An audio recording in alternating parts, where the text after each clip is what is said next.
Amén. Gloria sea al Señor. Dios le bendiga otra vez. Dios bendiga a todos los hermanos que nos estarán escuchando en este día. Este es el 5º capítulo que vamos a estar predicando bajo el tema Antes que nazca Icabod. Esta semana mucha gente me pregunta, mucha gente me escribe y me dice, ¿qué es Icabod? Y yo le digo, sigue escuchando los capítulos hasta que lleguemos allá. Vamos a llegar a Icabod, porque no todo el mundo conoce la palabra, ¿ves? Hay gente que dice, qué nombre tan raro, ¿verdad? ¿Qué significa eso? Antes que nazca Icabod. Bueno, pues ya ahorita usted va a saber. Gloria sea al Señor. Le invito a que esté de pie. Vamos a ir a la palabra del Señor, pero hoy vamos a ir al capítulo 4. No al capítulo 3, sino al capítulo 4 y el versículo 1 de Primera de Samuel. El primer libro de Samuel. Primer libro de Samuel, capítulo 4, versículo 1. Que lo leo a la gloria del Padre, del Hijo y del Espíritu Santo. Y Samuel habló a todo Israel. Por aquel tiempo salió Israel a encontrar en batalla a los filisteos y acampó junto a Ebenezer, y los filisteos acamparon en Afec. Pueden sentarse. Ya hemos orado, ya ahorita se hizo una oración especial para que Dios se glorificara en este día. Y vamos a continuar antes del nacimiento de Icabod a ver qué es lo que Dios quiere hacer con nosotros. Quiero continuar donde terminé la semana pasada y hoy en esta 5ª parte cambiamos de capítulo. Estábamos originalmente hablando en el capítulo 3 del llamado de Samuel. Pero después que Samuel le declaró el mensaje que Dios le dio a Elí, recuerda que Dios le habla a Samuel, le da el mensaje de qué es lo que va a hacer en Israel. Elí le pregunta y Samuel toma el tiempo para decirle todo, sin ocultarle nada al hombre de Dios. Hicimos énfasis en que cuando Dios quiere dar un mensaje, el portavoz de ese mensaje debe de tener cuidado de decir lo que Dios dice, aunque lo que Dios diga no le guste al que lo va a escuchar. ¿Ve qué juego de palabras? Hay que decir lo que Dios diga, aunque el que lo escuche no le guste lo que va a escuchar. Porque el compromiso del que transmite el mensaje no es complacer al oyente, sino cumplir con el que lo envía a llevar el mensaje. Entonces, vemos, hermanos, que esta historia, después que Samuel comunica el mensaje, hay un salto en la historia. Y en el versículo 19 ya nos presentan a Samuel grande. Porque si usted se pone a ver en el versículo 19 del capítulo 3, dice, y Samuel creció y Jehová estaba con él. Hay un detalle que quiero informarle en este día, es que la Biblia en ningún lugar dice a qué edad fue que Jehová llamó a Samuel. Sí, la Biblia dice que era un joven. Algunos historiadores, como el historiador judío Josefo, dice en sus libros que Samuel tenía alrededor de 12 años, que era apenas un adolescente cuando Dios lo llamó. Digo esto, no lo dice la Biblia, y siempre lo aclaro para que la gente no diga, el pastor Eliasín dijo que la Biblia dice. Yo no dije eso. Yo dije que la historia, incluyendo al historiador Josefo, que fue un judío muy conocido y que contó mucha historia que no está en la Biblia, él declara que Samuel tenía alrededor de 12 años de edad. Así que aquí hay un primer detalle que usted y yo tenemos que ver. Dios llama a quien Él quiere. O sea, Dios no tiene un tope para llamar a la gente a que le sirva, sino que en el momento en que hace falta un representante de Dios para transmitir su mensaje, Dios usa a quien Él quiere. Recuerde que estamos hablando de la soberanía divina. Y la soberanía divina significa que Dios hace lo que quiere, como quiere, cuando quiere y con quien quiere. Pues en ese momento Dios quiso llamar a un jovencito, un adolescente, para que se convirtiera en el profeta que iba a transmitir el mensaje que los líderes de Israel, incluyendo al sumo sacerdote y a su familia, tenían que oír. Mientras yo estudiaba esto, me acordé de cuando Dios me trajo a mí aquí a pastorear. Aquí hay un grupito todavía que queda de aquel tiempo. Yo era un muchacho de apenas 21 años cuando vine aquí a pastorear, 21 años. No era calvo, tenía todo mi pelo. ¿Y sabes, te acuerdas cómo yo era? Yo tenía todo mi pelo, era flaquitito, pesaba tal vez algunas 120 libras, algo por ahí para ese tiempo. Porque cuando Dios me llamó a Haití, a los 20 yo pesaba 100. Así que cuando vine aquí, que ya tenía 21, por lo menos había ganado un poquito, ¿verdad? Para ese tiempo, Candy y yo estábamos recién casados, apenas teníamos 8 meses de casado teníamos cuando venimos aquí a pastorear. Entonces yo tuve una batalla grande por mi edad.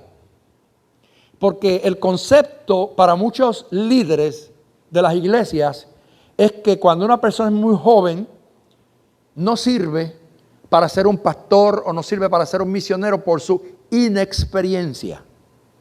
Ahora, hay que ver que el llamado divino va por encima de la experiencia del ser humano, porque Dios llama y Dios capacita. Así que de ahí que hay una frase que dice que Dios no llama a los capacitados, sino que Dios capacita a los llamados, que es muy diferente. Dios puede llamarte a ti y tú no tener tal vez ni preparación académica, pero cuando Dios te llama, Él se encargará de capacitarte. Y me acordé de esto porque yo fui una vez a predicar a una iglesia cuando era pastor nuevecito, llegando aquí. Y cuando llegué a aquella iglesia, pues el pastor de la iglesia me vio y era una semana de jóvenes y yo era el predicador. Por lo que el pastor entendió que yo era el presidente de los jóvenes de la iglesia de aquí de Guaynabo. Y me mandan a subir al altar, ¿verdad? Como el presidente de los jóvenes. Y yo pues no dije nada, y me subí al altar como el presidente de los jóvenes. Cuando le pasan la nota al pastor, que él ve que es pastor, él va y me dice, ¿y tú eres pastor? Y sí, yo soy pastor. Y me dijo, ¿y a qué concilio tú perteneces? Y le dije, al concilio pertenecí, y me dijo, pero ¿y ese concilio unge pastores a muchachos? Vea bien cómo yo me pude sentir en el momento en que yo voy a ser el predicador de la actividad y el que me va a presentar a mí a predicar es el primero que menosprecia mi ministerio por mi juventud. Porque la expresión que él me dice, ¿y qué concilio es ese? Que unge muchachos a pastorear. Ahora, yo estoy bien seguro, hermanos, de que Dios conoce los corazones de todos los seres humanos. Y que Dios sabe la persona que le ama con todo el alma. Y yo siempre, para su gloria, le he amado a Él por encima de mami, por encima de papi, por encima de Candy, por encima de mis hijos, por encima de mí mismo. Para mí, mi Dios es todo. Porque si estoy vivo todavía es por su gracia. Si todavía estoy de pie es por su misericordia. Si ningún brujo en Haití me pudo quitar la vida es porque Él me protegió. Si en medio de las revoluciones donde he visto tanta gente caer muerta a mi alrededor y las balas no me han tocado, es por su misericordia. Si en tanta persecución que he tenido, calumnias, insultos, injurias, peligros en el camino, peligros en la noche, peligros en el día, estoy de pie, ¿sabe qué es? Que Dios me llamó. Porque cuando Dios te llama, Dios te prepara y Dios te envía. Y es un proceso que hay que obedecerlo. Samuel había crecido en el templo, ministraba a Jehová, pero no conocía a Jehová. Pero hay un detalle que yo creo que usted sepa, era que aunque Samuel no conocía a Jehová, Jehová conocía a Samuel. Dios te conoce a ti, Dios me conoce a mí, y Dios conoce a cada hombre y a cada mujer individualmente. Por lo tanto, esa idea de que solamente Dios llama a los capacitados, tenemos que echarla por un lado. Y hay que ver que el ministerio lo da Dios, que no lo dan los hombres. Dios es el que da el ministerio. Bueno, ahora, en el versículo que cité del capítulo anterior, dice que Samuel creció. Creció significa que pasó algún tiempo, ya no era un niño de 12 años. Samuel se hizo un hombre. Creció ahora también el conocimiento de Dios, porque a partir del momento en que un hombre oye la voz de Dios, la vida cambia. Y la experiencia que tuvo Samuel en el llamado fue algo tan profundo que yo anoche meditaba mientras volvía a leer esta palabra, que dice, la cuarta vez que Dios lo llama, porque sabe que él lo llamó 3 veces y no sabían que era Jehová. Hasta que la tercera vez que Elí le dice, si te vuelve a llamar, dile, habla Jehová que tu siervo oye. Y Samuel se va. Y hay un detalle que yo no lo miré los otros días, pero anoche lo miraba, cuando dice, y Jehová se paró y volvió a llamar a Samuel. Jehová se paró. O sea, en la cuarta vez, el Señor hace acto de presencia. Ahora no solamente se oye una voz. Ahora Dios mismo se presenta. En la forma en que lo hizo, no lo dice la Biblia. Pero dice que Jehová se paró. Hubo una acción divina para estar mucho más cerca de Samuel, porque ahora es el momento en que va a haber una interacción. Cuando vuelve Jehová y dice, Samuel, ahora es que él dice, habla Jehová, que tu siervo oye. Las otras veces había confundido aquella voz con la de Elí, pero esta vez la voz era especial. Jehová estaba allí presente. Ahora Samuel crece, y el segundo detalle que me llama mucho la atención es que dice, y Jehová estaba con él. Posiblemente cuando usted lee esta porción, si lo lee corrido, tal vez no le va a dar importancia a esas 2 frases. Samuel crece y conjugación. Jehová estaba con él. Esta es una declaración que tiene mucha importancia, porque algunos crecen y cuando crecen ya Jehová no está con ellos. Porque cuando Dios los llama, ellos son temerosos del Señor, transmiten el mensaje de Dios tal como Dios se lo da, como hizo Samuel. Pero cuando crecen, y hablo de los 2 crecimientos, hay gente que crece físicamente. O sea, algunos que cuando llegan a la juventud y ya se hacen hombres o mujeres, se olvidan de lo que conocieron.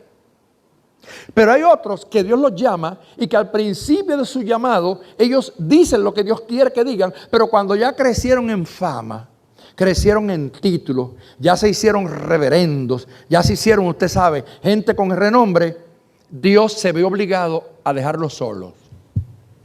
Porque no los puede acompañar, porque ya su corazón cambia y la intimidad de esa persona con Dios ya no es la misma. Sin embargo, aquí destacamos la figura de Samuel, porque sigue diciendo, aunque creció, Jehová todavía seguía con él. Qué bueno, ¿verdad? Que Jehová está conmigo. Qué bueno que Jehová está contigo.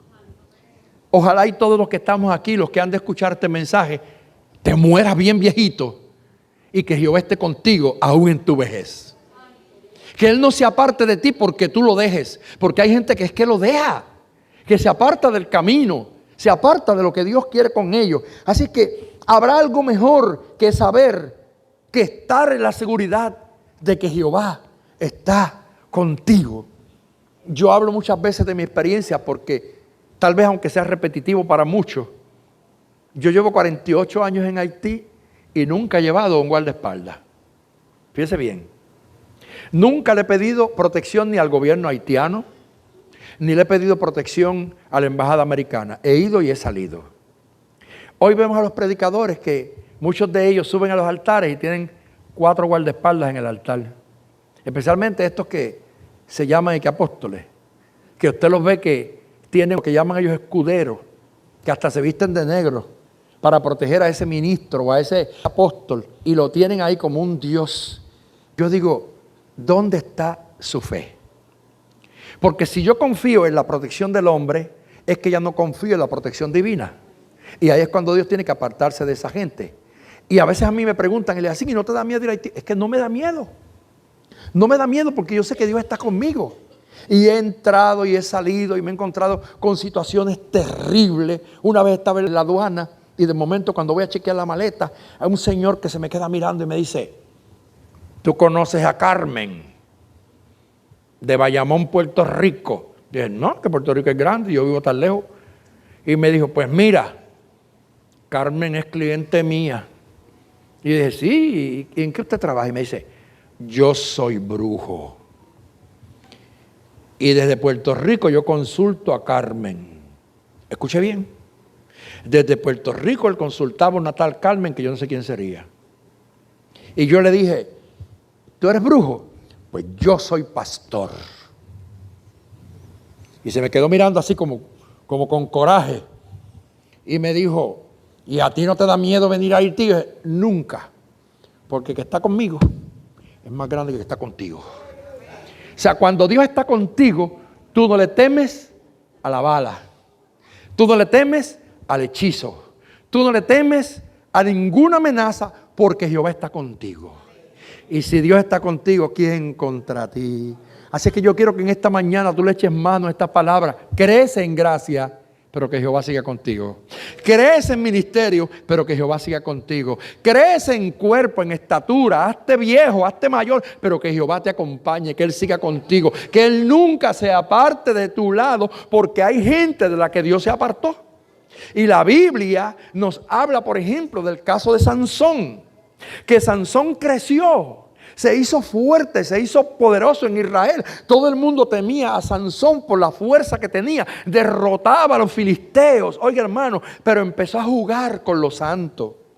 Descubrió el secreto. Dalila durmió. Le cortaron el pelo. Pierde la fuerza. Oiga, y cuando él quiso hacer el esfuerzo, la Biblia dice: pero Jehová se había apartado de él. Así es que mire cómo murió Sansón. Murió con los pecadores, le sacaron los ojos, lo pusieron como un relajo, como un muñeco, como un payaso, a hacer reír a los filisteos, y murió de una forma desastrosa porque ya Jehová no estaba con él. Así que el secreto de tú tener una vida victoriosa, una vida fructuosa, una vida de progreso, tanto en lo material como en lo espiritual, es que la presencia de Dios te acompañe y que tú te parezcas al joven Samuel, que si a los 12 años Dios lo llama, como dice este historiador, tenemos que saber entonces que ahora cuando crece y se hace grande, Jehová sigue con él. Jehová sigue a su lado. ¿Cuántos le alaban porque Dios está contigo? Alábelo, porque Dios está con usted. Y la Biblia dice: y no dejó caer a tierra ninguna de sus palabras. Dios, lo que le decía a Samuel, Samuel lo decía.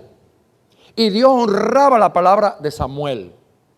No dejó caer en tierra sus palabras. Y cuando dice no dejó caer en tierra, es lo que está pasando hoy en día. Que tenemos un montón de gente, unos supuestos profetas, que se pasan todo el tiempo hablando a nombre de Jehová. Y el Señor te dice, y el Señor te habla, y después quedan en vergüenza. ¿Cuántas veces aquí en Puerto Rico mismo nosotros sabemos que se han levantado gente con ministerios maravillosos y de momento se las han dado de profeta y han dicho: no, en Puerto Rico va a haber un terremoto en diciembre, en 21, y esto va a ser terrible? Y pasó 22, el 23, el 25, el 30 y nunca sucedió el terremoto. Su palabra cayó por tierra. O sea, quedaron avergonzados, fueron una deshonra para el evangelio. ¿Por qué razón? Porque algo habló que no fue Jehová. Entonces, cuando tú eres un hombre que caminas con Dios, Dios no te deja caer en vergüenza. Le cuento un testimonio que me vino ahora repentinamente hacia la mente. Un caso que yo vivía allá en Haití. Estaba yo en un sitio llamado Pledó y estoy así sentado enfrente de la iglesia y va un loco por la calle. Y ese loco va así caminando y diciendo disparates. Y de momento viene y entra por el patio de la iglesia nuestra allí en Pledó. Y yo estoy sentado en una silla y viene y se tira de rodillas frente a mí. Y cuando se tira de rodillas frente a mí, levanta la mano y dice: autoridad, autoridad. Tú eres una autoridad. Tú eres una autoridad. Y me decía a mí así, y yo le dije: levántate de ahí, porque tú no tienes que adorarme a mí. A quien hay que adorar es a Dios. Levántate, ponte de pie. Y se levantó. Cuando se levantó me dijo: ellos no quieren que tú estés aquí. Ellos quieren que te vayas. Y cuando dice así, hace así, hermano.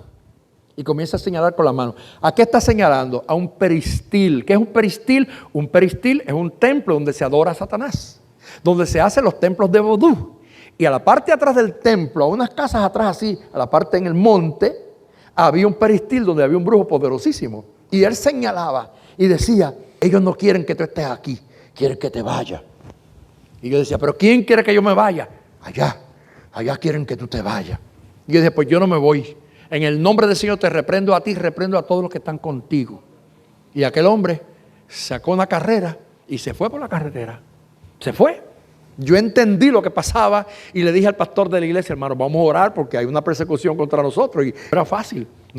Al lado del templo, en el terreno al lado del templo, había un panteón. ¿Sabe que en Haití, los que han ido a Haití, en los campos no hay cementerios? Entonces, toda persona construye en el patio de su casa una tumba, un panteón. Y ahí ellos entierran a sus muertos. Así que usted está aquí en la casa y ahí es la puerta de su casa. La casa es de paja y de tierra, pero el cementerio es de cemento y de bloque. Allí tienen un panteón y allí van enterrando a sus muertos. Entonces, al lado de la iglesia queda un panteón y allí hay un muchacho que todas las noches dormía encima de la tumba porque servía a Satanás. Y allí habían enterrado a su abuela y él se amanecía todas las noches durmiendo ahí sobre ese panteón, invocando los espíritus, cosas satánicas. Entonces, yo me di cuenta de dónde yo estaba. Un terreno totalmente minado por poderes satánicos. Pero la seguridad que Dios te da a ti es saber que Él está contigo. Porque Él dice, yo estoy con vosotros, cual poderoso gigante. Entonces, inmediatamente yo clamé al Señor, glorifiqué al Señor, hice lo que tenía que hacer en esa ocasión allí en Haití, regresé a Puerto Rico. En mi próximo viaje, vuelvo y llego a Pledó. Y cuando llego a Pledó, pregunto al pastor, le dije, mira, y el loco, el hombre que vino ahí se tiró de rodillas y me dijo, pastor, a los 2 o 3 días de usted irse, se murió. Y yo le dije, ajá, y me dijo, pero lo grande no es eso, lo grande es que el brujo también se murió. Así que se murió el brujo y se murió el mensajero del brujo. Y aquí estoy, glorificando y alabando el nombre del Señor. Y allí está nuestra iglesia. Ese templo lo reconstruimos. La iglesia está repleta de almas. Está lleno tepe a tepe. Hace 2 domingos atrás el pastor me envió un culto que estaban dando. Glorioso, la presencia del Señor. Y todos los que se habían levantado en contra de la iglesia, no queda uno, porque dentro del templo teníamos uno, que me acuerdo como ahora de él, que estaba en el templo, que venía, que era miembro de la iglesia. Oye, hermano, y una noche lo descubrieron tratando de transformarse en burro. Y estaba en la iglesia. También se murió. Porque es que ninguna arma forjada contra nosotros permanecerá. Todo aquel que se levanta contra un hombre que está con Dios y que Dios está de su parte, es que queda derrotado. Dios nos da la victoria. Así es que Samuel para mí es un ejemplo de una perseverancia, de un hombre que Dios lo llama en su adolescencia y que ahora cuando crece el título no se le subió a la cabeza y que sigue transmitiendo la profecía que Dios le ha dado y lo hace de tal forma que Dios respalda su palabra y no lo deja quedar en vergüenza en ninguna de las cosas que decía de parte de Jehová. Hoy en día por ahí están los profetas avergonzados, montones de profetas que los han tenido que bajar de los altares. ¿Por qué? Porque profetizan mentiras. Ellos parece que no han leído Jeremías capítulo 23, cuando la Biblia dice, he aquí yo estoy contra los tales profetas, que dicen soñé, que hablan visión de su propio corazón. No los envío yo, pero ellos profetizan en mi nombre. He aquí yo estoy contra los tales profetas y le haré beber agua de ajenjos. ¿Sabe qué es eso? Amargura.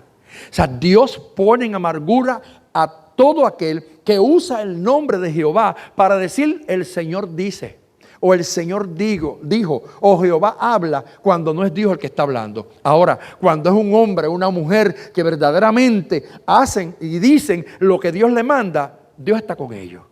Y su palabra no caen por tierra para la gloria de su nombre. Mire, si es que llega el momento en que la Biblia dice que Samuel fue conocido como un gran profeta, al grado que dice en el versículo 20, y todo Israel desde Dan hasta Beerseba conoció que Samuel era fiel profeta de Jehová. Y cuando usted se pone a estudiar, Dan se encuentra en la parte norte, el último norte de Israel, pero Beerseba se encuentra en la última extremo del sur. Por lo tanto, la fama de aquel profeta estaba en todo el territorio de Israel. No había un rincón en Israel que no se escuchara hablar acerca de Samuel, el gran profeta de Jehová, el que la palabra que hablaba no caía por tierra. De norte a sur ese hombre era conocido y se mantenía Jehová con él, porque hacía la voluntad del Señor. Hay un punto que yo quiero ver aquí, porque hay gente que cuando Dios comienza a usarlo y ven que se habla mucho de ellos, que la gente menciona mucho a fulano, como que se le sube el ego, ¿verdad? Como que ya usted sabe, cuando hablan enseguida hacen. ¿Se acuerda que la gente de antes cuando se guillaban hacían? ¿Se acuerda? En la escuela, alguien hacía algo bueno, sabía mucho y hacía. Se levantaba el cuellito, ¿verdad, José Manuel? O así. Cuando eran los dos era porque era superego. Aquí era ego, aquí era superego. Así que se levantaba la camisa como diciendo, yo sí sé. De eso no me hables, que yo sé. Hay gente así. Pero Samuel no. Samuel tenía fama en toda la nación judía de norte a sur y se mantenía en un contacto directo con Dios y Jehová estaba con él. Y Jehová no lo abandonaba. Yo tengo una nota muy importante que quiero compartirla con ustedes. Porque cuando llega esa etapa en que Samuel, Dios lo está utilizando para hacer cosas maravillosas con él, Dios vuelve y se le aparece a Samuel. La Biblia habla que en Silo Dios se le aparece de nuevo. En el versículo 21, y Jehová volvió a aparecer en Silo, porque Jehová se manifestó a Samuel en Silo por la palabra de Jehová. Y yo me puse a analizar que en la primera parte, cuando Dios se le aparece, dice, se paró Jehová. Pero en esta dice, le habló por su palabra. O sea, Dios tiene diferentes métodos de hablar con nosotros. A veces Él lo hace con una voz audible. A veces lo hace por una visión. A veces lo hace por una revelación. Pero Dios no tiene un patrón específico para Él comunicarse con los suyos. Ahora, lo que Dios sí exige es que la persona a quien Él le habla sepa distinguir entre lo que es la voz de Dios y lo que no es la voz de Dios. ¿Sabe por qué? Porque quiero corregir esto. Hay un montón de gente que dice, no, porque el Señor me habló a la mente. El Señor me habló a la mente, en la mente me dijo tal cosa. Yo esas palabras, esas profecías y esos mensajes le tengo un poquito de respeto. ¿Por qué? Porque la mente nuestra es una mente que divaga. Es una mente que a veces es espiritual y a veces es carnal. Y por eso es que la Biblia habla de que hay profetas que hablan y la profecía se cumple y otros hablan y no se cumple. Y dice, cuando no se cumpla es porque el profeta habló con presunción. Significa que posiblemente hay gente que profetiza por lo que le llegó a la mente, por un pensamiento. Yo un día estaba en una iglesia y había un círculo de oración así y de momento se paró un hermano y se dejó los ojos y dijo, veo que fulano de tal va a caminar. Espérese. Veo que viene esto y veo. Y yo decía, ¿qué es esto? De momento me sentí como en un centro espiritista. Parecía que estaba en medio de una velada. Porque es que el Dios mío no divaga. El Dios mío no divaga. El Dios mío va al grano. Cuando Dios te habla, va al grano. Dios nunca dice, me parece, o creo que, o tal vez. Es como alguien decía los otros días, hay una persona que está profetizando, no, porque hay profecías que Dios da, que se cumplen, otras no se cumplen. Eso yo no lo creo. O sea, si Dios da una profecía, es que se tiene que cumplir. Porque Dios se manifiesta en el sí y en el amén. ¿Cómo es que si Dios te da una profecía a ti, después no se va a cumplir? Si Dios te la dio, se tiene que cumplir. Si no se cumple, no te la dio Dios. Porque Dios no se equivoca. Dios es un Dios perfecto, ¿sí o no? Entonces, hermanos, el conocimiento de Dios viene a Samuel, manifiesta la palabra de Dios a su vida. Samuel recibe fama y gloria del pueblo. Digo fama y gloria en el sentido de que todo el mundo hablaba de Samuel, el profeta Samuel, de norte a sur. Y Samuel se mantenía escuchando la palabra del Señor. En este momento de la historia, Samuel llega a ocupar un lugar muy importante. ¿Sabe por qué? Porque Samuel es considerado como el último juez de Israel. ¿Sabe que Israel estaba siendo dirigida por jueces? ¿Se acuerda cuando el suegro de Moisés, Jetro, le habló a Moisés y le dijo, pon gente que te ayude? Le aconsejó y le dijo, pon jueces que juzguen al pueblo. Y las cosas que ellos no puedan juzgar, que te las traigan a ti. Y a partir de ahí se establece un periodo de tiempo donde Israel era juzgado por jueces. Pasaron muchos jueces por Israel. Y Samuel es el último. Es designado como el último juez de Israel. Ahora, también Samuel aparece como el primer profeta de Israel. Porque ahora se le llama profeta. Último juez y primer profeta. Después de Samuel entra en acción Natán, entra en acción el profeta Isaías, entra en acción el profeta Elías, que usted lo ve en la historia, pero a Samuel se le encuentra ahí como el primer profeta que le habla a Israel. Primer profeta, último juez. Pero no solamente eso, Samuel se convierte en el puente que va a existir ahora entre lo que eran los jueces y a comenzar la monarquía. Porque Samuel está en el medio. Yo soy el último juez, soy el primer profeta y ahora yo voy a ser el que voy a establecer el primer rey. Termina entonces el periodo de los jueces y se establece el periodo de las monarquías en Israel con el primer rey que es Saúl. ¿Y quién es el que lo unge? Samuel. Así que fíjese bien, si usted se pone a mirar las ejecutorias de este muchacho que Dios llama tan jovencito, se convierte en un punto muy importante en el pueblo de Israel, en el profeta con el que Dios hablaba al pueblo, en el hombre que está juzgando a Israel y en el hombre que le va a dar paso al primer rey que va a entrar a gobernar a Israel. En el versículo 21 se menciona esa segunda aparición que Dios le hace. Y ya de esto le he explicado la diferencia que hay entre la primera vez y la segunda. Ahora, en el capítulo 4, dice la Biblia, comenzando lo que leí ahorita, habló Samuel a todo Israel. Y yo hice un signo de interrogación. ¿Qué habló? ¿Qué habló Samuel a todo Israel? Porque si usted considera el versículo, tiene un punto. Por lo que al haber este punto, el resto del versículo está desligado de esa primera observación que el escritor del libro está haciendo. Él dice, habló Samuel a todo Israel, punto. Y luego un paréntesis y dice, por aquel tiempo salió Israel a encontrar la batalla con los filisteos. ¿Qué sería lo que Samuel le decía a Israel? Lo que Jehová le hablaba a él. Dios utilizaba a Samuel y de su juventud hasta este momento que ya había crecido y era adulto, Samuel le habló a todo Israel. No hubo nadie que no escuchara la palabra del Señor, porque el pregonero de justicia tiene que transmitir el mensaje que lo escuchen los ricos, que lo escuchen los pobres, que lo escuchen los incrédulos y los crédulos. Es que el que tiene el compromiso con Dios tiene que hablarle a todo el mundo de lo que es Dios. Y en el tiempo nuestro, tú y yo tenemos que hacer lo que hizo Samuel. Hablarle a todo el que encontremos en el camino, al compañero de trabajo, al compañero de escuela, al vecino del barrio, donde quiera que te encuentres, habla la palabra de Jehová, háblale a todo el mundo de la palabra gloriosa del Señor, porque es necesario que la gente sepa la verdad de Dios. ¿Y a través de quién? De nosotros. Porque Él nos mandó a ser discípulos en todas las naciones de la tierra. Dios comienza a glorificarse. Para ese tiempo, cuando dice por aquel tiempo, yo estaba mirando que esa frase tiene una importancia, porque durante ese tiempo del que se está refiriendo la palabra, no había ninguna potencia mundial como era Egipto y como era Asiria, ¿no?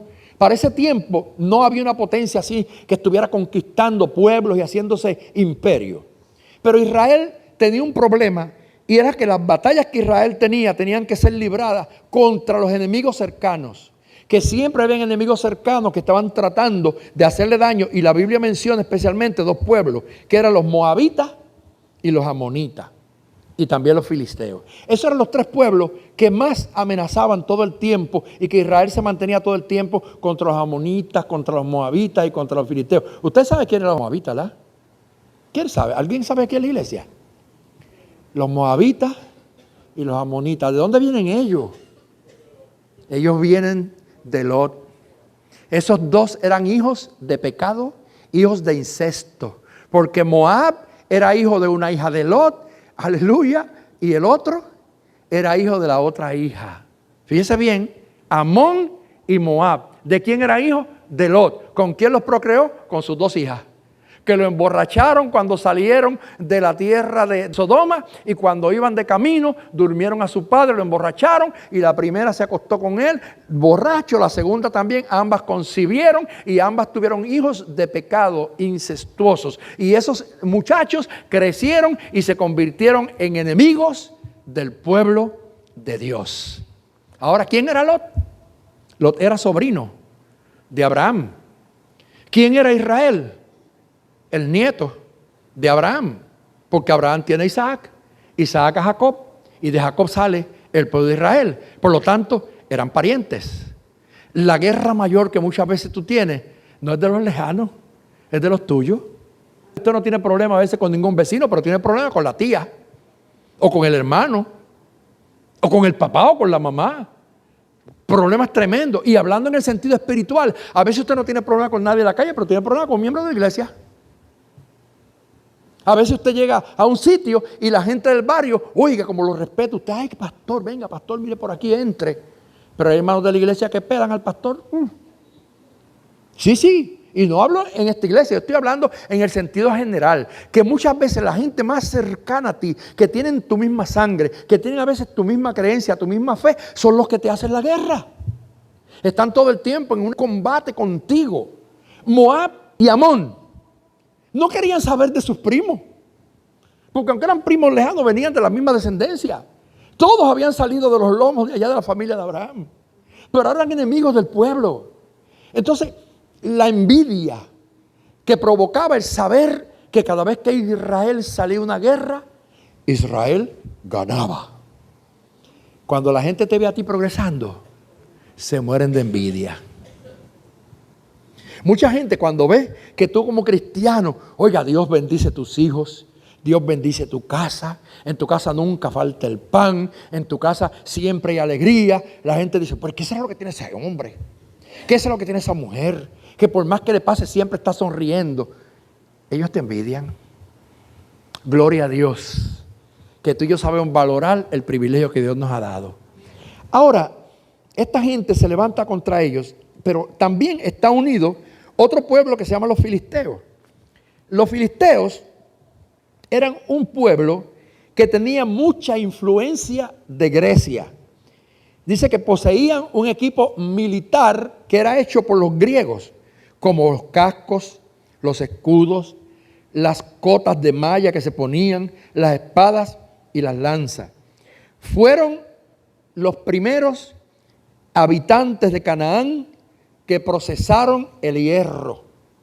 Y por eso los filisteos le sacaron mucho provecho al hierro, porque fue un pueblo que tenía mucho armamento de los griegos y por lo tanto se fue levantando y haciéndose más poderoso que Moab, más poderoso que los amonitas, empezó a hacerse más poderoso que ellos, claro, porque tenían unos cascos que no los fabricaban ellos, los fabricaban los griegos. Tenían unas espadas que eran de los griegos, unas mallas que eran de los griegos, donde cubrían el cuerpo con unas mallas metálicas. O sea, tenían escudos de los griegos. Y entonces eso hizo que ellos desarrollaran unas tecnologías que empezaron a fundir el hierro.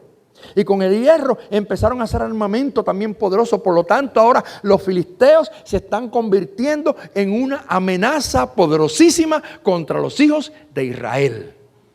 Están rodeados de enemigos ahora por todos lados.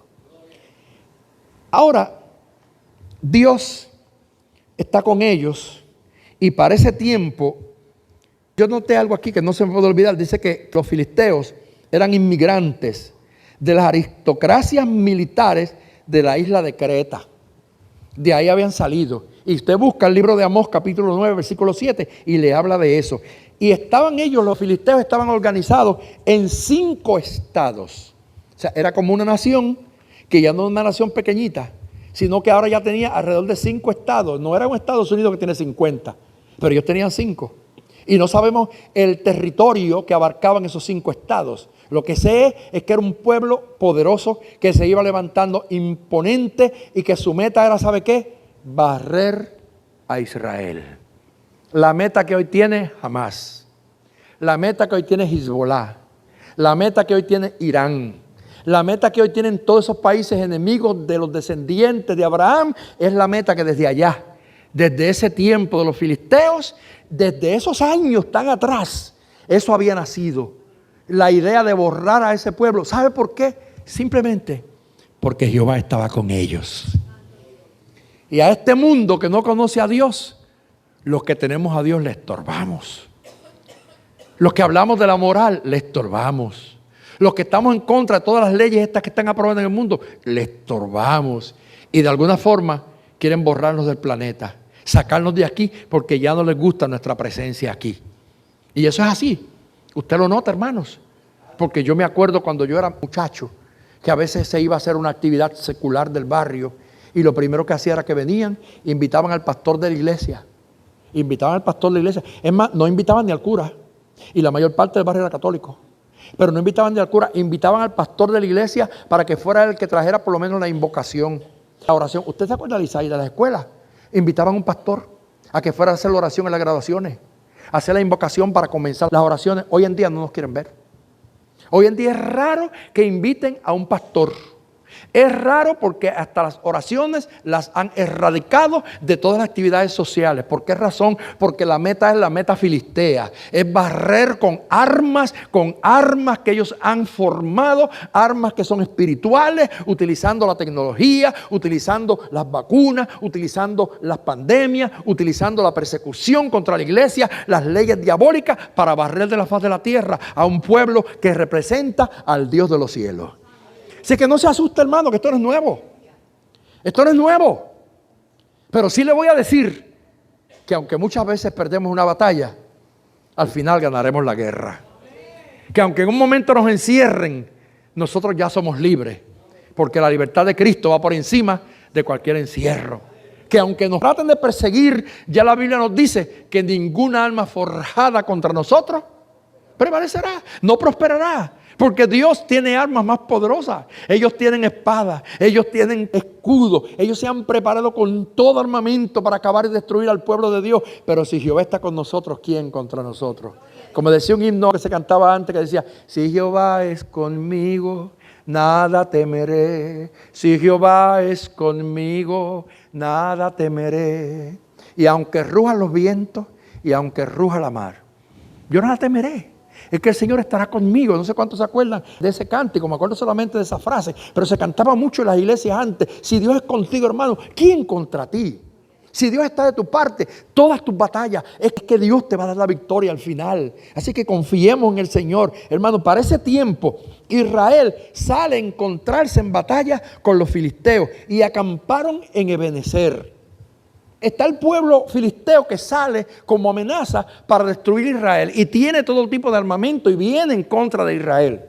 Ahora, Israel acampa en un lugar llamado Ebenezer. Y Ebenezer era una piedra. Y a esa piedra se le llamaba piedra de ayuda. Eso era lo que significaba. Era un lugar que había una piedra grande y a esa piedra se le llamaba piedra de ayuda. Entonces, hermanos, los filisteos se van a otro lugar llamado Afec. Y Afec era un lugar que se le conocía como el cauce del arroyo. Y ahí acamparon los filisteos. Vea bien la contradicción. Están los judíos o los israelitas apoyados en un campamento donde lo que hay es ¿qué? Piedra de ayuda.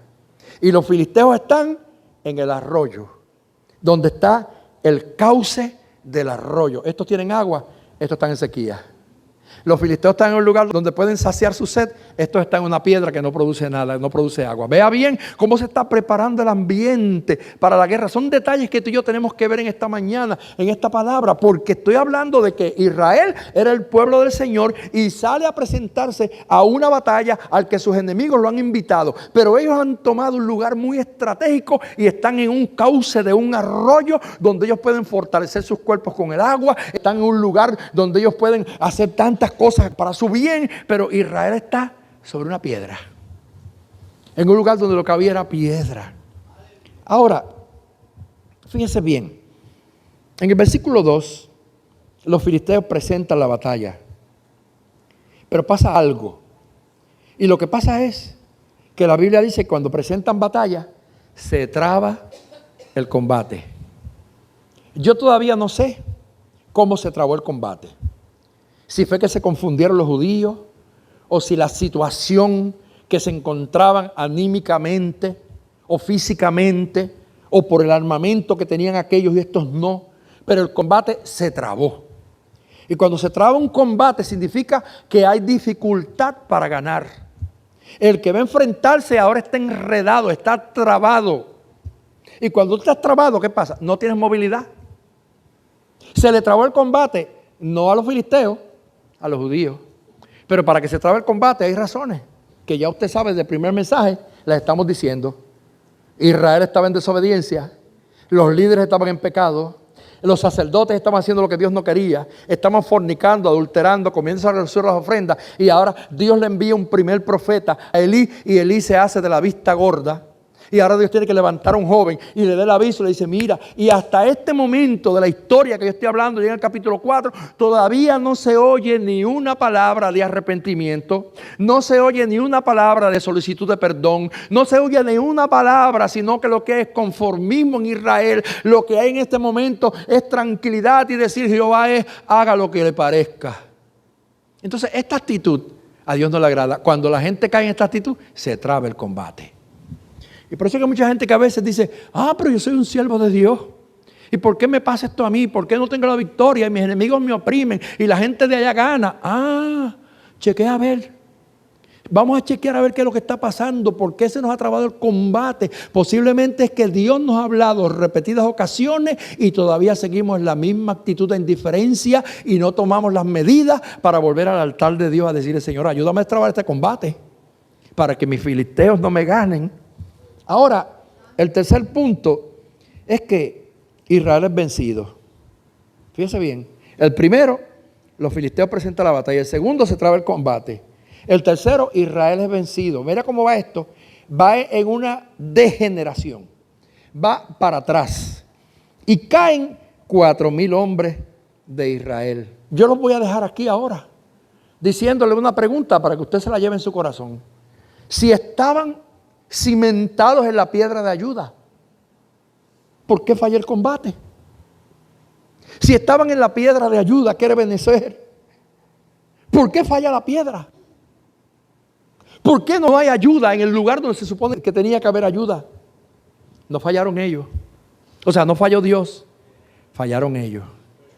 Dios estaba allí, Dios estaba presente, pero era necesario que Israel pasar una experiencia negativa para que aprendiera que Jehová es Dios y que a Dios hay que buscarle de todo corazón. Regresan al campamento y viene la pregunta, ¿por qué nos ha herido hoy Jehová delante de los filisteos? Y pregunto yo, ¿acaso no lo sabían? ¿Acaso no lo sabían? Porque la pregunta es, ¿por qué Dios nos ha herido delante de nuestros enemigos? ¿Por qué los enemigos nos están ganando? ¿Sabían ellos la respuesta? Claro que la sabían. Pero la indiferencia impedía el arrepentimiento. Dios les bendiga. Dios les guarde. Los dejo aquí con este aperitivo. ¿Ve? Porque todavía estamos, yo creo que en el almuerzo ahora. Nos falta todavía la merienda y la cena de la tarde. En este mensaje. Yo voy a seguir hasta que llegue, no importa si llego a 8 capítulos, a 10 capítulos, pero quiero que usted la saboree esta palabra, porque yo estoy predicando con mucha tranquilidad, sin prisa, porque quiero que nosotros, mire, desgrenemos así esta palabra y le sacamos todo el mejor provecho que podamos. Antes que nazca Icabod. Dios le bendiga y Dios le guarde.